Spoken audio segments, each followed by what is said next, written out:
తల్లిదండ్రులు లేదా టీచర్స్ వాళ్ళ చేతులు చాలా ఎక్కువ ఉంటుంది. At the same time friendship వల్ల సో మనం తిరుగుతున్న సర్కిల్ కూడా మంచి వాళ్ళు ఉన్నారు లేదా అనేది తల్లిదండ్రులు చెక్ చేసుకుంటూ ఉండాలి. సో పిల్లవాడు తప్పు తావల్లో వెళ్ళినప్పుడు దాన్ని మనం రీసెంట్ చూసినాము, యుఫోరియా అనే ఒక సినిమా, భూమిక సినిమా చూసాము.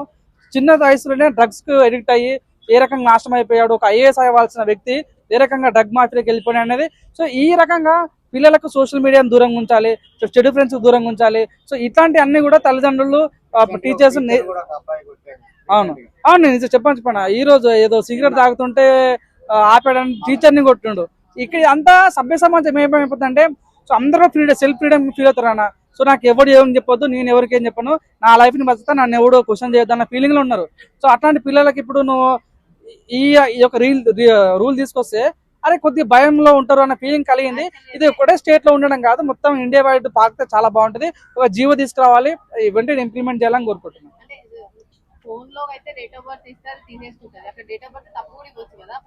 అవును అది కూడా పాయింట్. ఎందుకంటే ఏ పిల్లవాడు కూడా మన సొంత ఈమెయిల్ పెట్టి వానికి నంబర్ తీసుకొని పెట్టరు కాబట్టి. సో ఒకటేంటంటే ఈ మధ్యలో చూసాం కొన్ని వెబ్సైట్లు లైక్ బెట్టింగ్ యాప్స్ అని. సో కొన్ని యాప్స్ ఉండేయమంట, మన గవర్నమెంట్ సైబర్ క్రైమ్ ఇనిషియేటివ్ తీసుకొని వాటిని బ్యాన్ చేయడం జరిగింది. సో టిక్ టాక్ అనే దాన్ని కూడా బ్యాన్ చేయడం జరిగింది. సో ఇట్లాంటి ఏవైతే వల్గారిటీ వెబ్సైట్ లో వాళ్ళు వెళ్తున్నారో అని తెలియగానే వెంటనే ఆ వెబ్సైట్ ని క్లోజ్ చేయడం కానీ, వాళ్ళకు యాక్సెస్ లేకుండా ఉండడం చేయడం కానీ చేస్తే పిల్లలు కొద్దిగా భయంలో ఉంటారు, ఆ ఏరియా పోకుండా ఉండడం జరుగుతుంది. కాబట్టి సో ఈ వాసన చెప్పాలంటే ఉన్నది మారుకుంటే ఇది తీసుకెళ్తే బాగుంటది. ఈ ఒక దాన్ని ఆపడం అయితే మన చేతులు లేదు, అవునన్నా కాదన్న. సో వాళ్ళ కంట్రోల్లో పెట్టాలంటే తల్లిదండ్రులు వాళ్ళని 24/7 అబ్జర్వేషన్ పెట్టడం తప్ప కానీ ఏదైతే వర్కౌట్ కాదు. సో చూద్దాం ఏం జరుగుతుంది. చర్యలు తీసుకుంటే అవుతుందా, తల్లిదండ్రులు కూడా పర్యవేక్షణ అన్న నువ్వు గాలిలో దీపం పెట్టి నువ్వు చేయాలంటే కుదరదు కదా. తల్లిదండ్రులు చాలా ఇంపార్టెంట్. తల్లిదండ్రులు, స్టూడెంట్స్, ఫ్రెండ్స్, వీళ్ళు ముగ్గురు చాలా ఇంపార్టెంట్ ఏ స్టూడెంట్ కైనా లైఫ్ లో, ఏ పిల్లవాడికైనా కూడా. సో వీళ్ళు ముగ్గురు ఈ 3 జోన్ల వాళ్ళు కరెక్ట్ ఉన్నారా లేదా అని చెక్ చేసుకుంటే అప్పుడు గవర్నమెంట్ నుంచి ఏమన్నా వాళ్ళు ఏమైనా చేయాలనుకుంటే అప్పుడు వర్కౌట్ అవుతాయి. కానీ ఇవన్నీ ఖరాబ్ పెట్టుకొని అదొకటి చేస్తా అంటే కుదరదు కదా.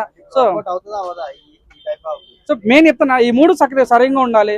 తల్లిదండ్రులు మంచిగా చూసుకోవాలి, స్కూల్లో స్టూడెంట్స్ కూడా వాళ్ళని కంట్రోల్ చేయాలి, ఫ్రెండ్స్ సర్కిల్ చాలా బాగుండాలి. అప్పుడు ఆటోమేటిక్ గా గవర్నమెంట్ ఏది తెచ్చదో అది ఓకే అవుతుంది. ఇవన్నీ సరిగా లేకుండా నువ్వు వెబ్సైట్ చేస్తా అంటే నువ్వు కాకపోతే ఫ్రెండ్ వెబ్సైట్ చూసుకుంటావు, వాళ్ళ అన్న వెబ్సైట్ లో చూసుకుంటాడు, వాళ్ళ పేరెంట్స్ వెబ్సైట్ లో వాడతారు. కాబట్టి అవునా కదా, సోషల్ మీడియా అనేది చాలా మంది కూడా చూడన్నారు. ఎంత పెద్ద ఏ ప్రోగ్రామ్స్ అయినా సోషల్ మీడియాలో ఒక పోస్ట్ పెడితే అనుకున్న రీచ్ వస్తుంది, వాళ్ళు అనుకున్న సాధిస్తున్నారు. సోషల్ మీడియా అనేది చాలా మెయిన్ కీ రోల్ ఇప్పుడున్న జనరేషన్ లో. సోషల్ మీడియాకి పిల్లలను దూరం ఉంచడం మంచి కాన్సెప్టే, మరి ఎంతవరకు అవుతుంది అనేది దేవుడికి రేగియ.